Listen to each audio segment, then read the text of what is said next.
Sir एक वृद्ध आदमी है और वो एक आंदोलनरत है वो, लेकिन उनके करीबी सलाहकार रहे एक व्यक्ति का कहना है कि उनकी तबीयत बहुत खराब है और उनके टीम अन्ना के लोग जबरदस्ती यात्राओं पर ले जा रहे हैं। देखिए, कोई व्यक्ति जो कथाकथित तौर से उनके ब्लॉगर थे या हैं या रहे हैं, वो क्या टिप्पणी करते हैं उसके ऊपर प्रतिक्रिया देना हमारे लिए कोई आवश्यक नहीं है।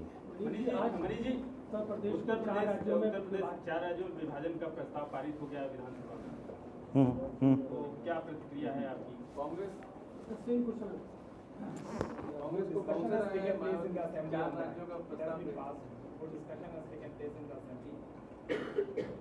I think the answer is implicit in your question itself. आपके सवाल में ही आपका जवाब शामिल है कि उत्तर प्रदेश जैसा राज्य जो भारत का हृदय माना जाता है, उसको बांटने के प्रस्ताव के ऊपर अगर उत्तर प्रदेश की विधानसभा में चर्चा भी नहीं होती या चर्चा भी करने की अनुमति नहीं दी जाती, तो इससे हास्यास्पद क्या हो सकता है। और दूसरा सवाल तो है ही कि 4.25 साल बाद जब 3 महीने बाद चुनाव होने वाले हैं, ऐसे प्रस्ताव को लाने का औचित्य क्या है। अगर कोई समझता है कि उत्तर प्रदेश की जनता मूर्ख है, जो राजनीतिक अवसरवाद से प्रेरित प्रस्ताव को देख नहीं सकती, तो उनको जनता से जवाब मिल जाएगा।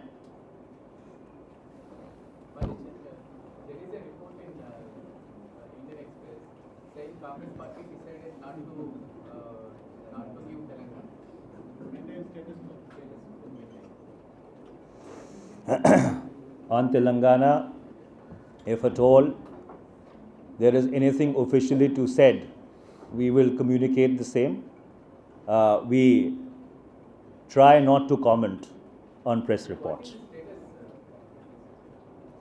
Well, I think I have acquainted you ad nauseum that since it's an ongoing process, the people who are engaged with the process, namely our General Secretary in charge or the Home Minister, they would be the best person or the best persons to answer this question, given the sensitivity involved. Ji?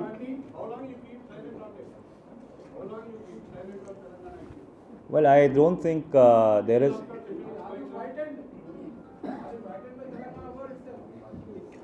Well, I think I have already answered your question, that given the sensitivity of the issue, the emotions that it evokes, we have felt it appropriate that people who are engaged with the process on a day-to-day basis answer your questions with regard to that, because there are at times developments which we may not be aware of, and some of the remarks which are made then can be taken out of context. So therefore, we are erring on the side of caution, keeping in view the sensitivity of the issue and the emotions that it evokes.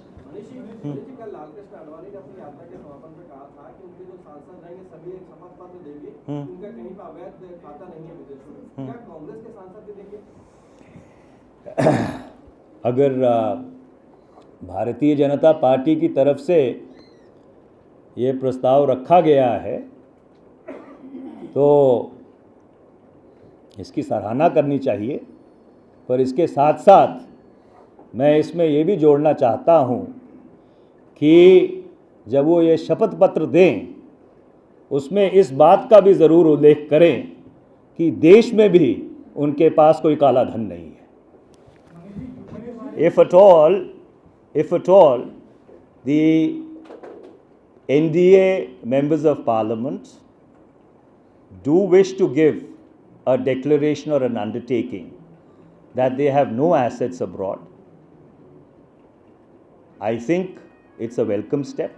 However, propriety demands then they must also include in that undertaking that they do not have any assets or any unaccounted wealth in India also. Will the Congress MPs follow suit?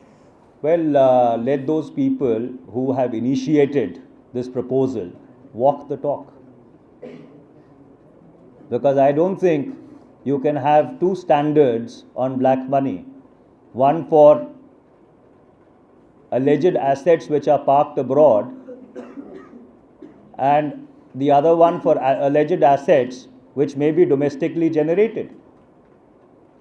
So therefore, if the NDA MPs do choose to follow the advice which has been tendered, it would be appropriate that they should also include in their affidavit or undertaking that they have no black money in India also. Anil ji, एक सवाल है। Denmark की सरकार की तरफ से आज एक बयान आया है जिसमें ये कहा गया है कि भारत में जो भी NGOs हैं या जो भी सिविल सोसाइटी के लोग हैं जो प्रदर्शन कर रहे हैं सरकार की नीतियों के खिलाफ, उनको वो फंडिंग करेंगे। तो इस बयान को आप किस तरह देखते हैं? देखिए, मैंने इस बयान को देखा नहीं है, तो उसके ऊपर कोई प्रतिक्रिया करना उचित नहीं रहेगा। पर ये बात तो जग जाहिर है कि ऐसी बहुत सारी NGOs हैं जिनको विदेश से धन प्राप्त होता है या विदेश से पैसा आता है, और इसको अगर एक व्यापक परिप्रेक्ष्य में आप देखें तो खासकर ऊर्जा के क्षेत्र से जुड़े हुए जो आंदोलन रहे हैं, चाहे बड़े डैम्स के ख़िलाफ़ हो, चाहे आपके मेगा थर्मल पावर यूनिट्स के ख़िलाफ़ हो, चाहे परमाणु शक्ति के ख़िलाफ़ हो, उसमें जो संगठन भाग लेते रहे हैं या उसमें जो संगठन बहुत सचारू रहे हैं, उनको विदेश से पैसा मिलता रहा है।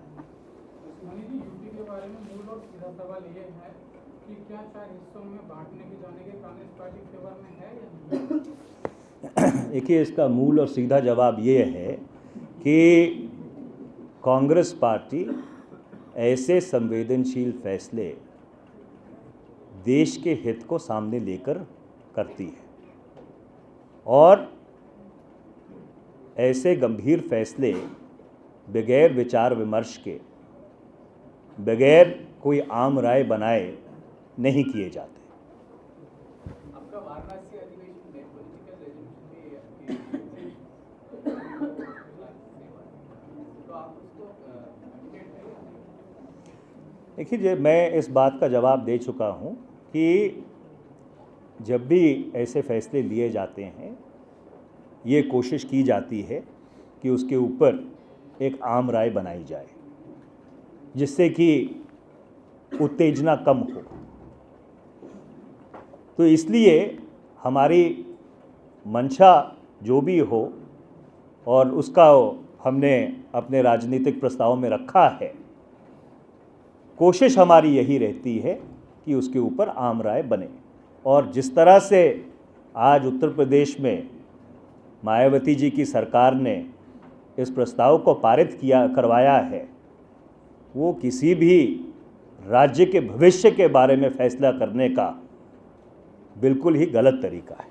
Thank you. इसका मतलब क्या ये निकाला जाए कि कांग्रेस पार्टी चाहती है कि पहले चर्चा हो, उसके बाद यूपी के 4 टुकड़े कर दिए जाए? इसका मतलब ये निकाला जाए कि कांग्रेस पार्टी जब भी ऐसे मुद्दों के ऊपर राय बनाती है जो व्यापक राष्ट्रीय परिप्रेक्ष्य है, जो राष्ट्रीय हित हैं, उन सबको ध्यान में रखते हुए ऐसे फैसले करती है।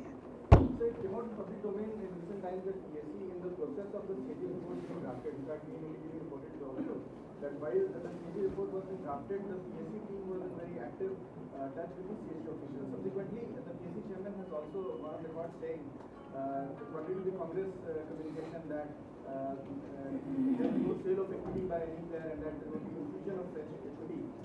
The KC chairman has said that his personally spoken to Telenor as well as Etisalat, and they have told that they've invested in the respective company only because they had telecom licenses.